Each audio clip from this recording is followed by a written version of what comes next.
Payg'ambarimiz alayhissalom huzurlariga bir yigit kelib, "Ya Rasululloh, mening yaxshiligimga birinchi haqli inson kim?" deb so'raganlarida, "Onang" dedilar. "Ummak, onang." Keyin qaysi deb so'raganda yana "Onang" dedilar. Uchinchi karra ham so'raganda "Onang" dedilar.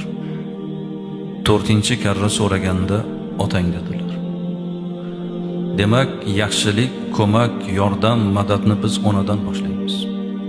Ushbu hadisdan kelib chiqqan holda hurmat, ehtirom, izzat, ikromni otadan boshlaymiz. Nima uchun? Mana shu yerda otalar o'tiribsizlar. 3 karra onangga yaxshilik qil, 4-chi karrasida otangga dedilar.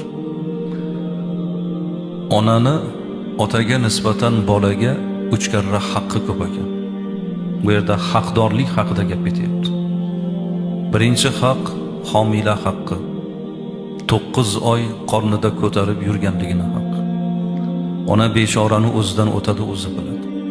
Homilani mashaqqatini, yukini, qiyinchiligini. Ikkinchi haq tug'ruq haqqi. Jonini garovga qo'yib, o'limni bo'yniga olib, farzandini dunyoga keltiradi.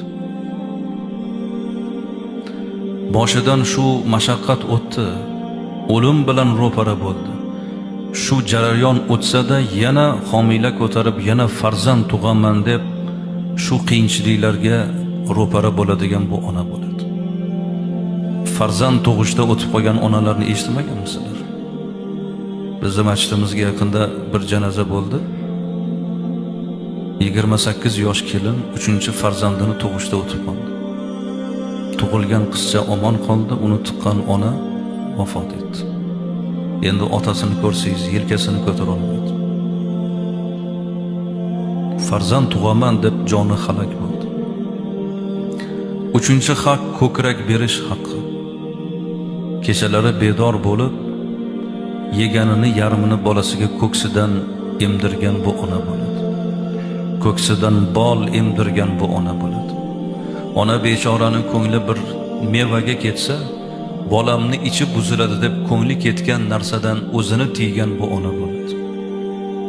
Aytaylik, bir onaning 5 ta farzandi bo'lsa, orasi 2 yildan bo'lsa, 10 yil shu ona kechasi uxlamagandi.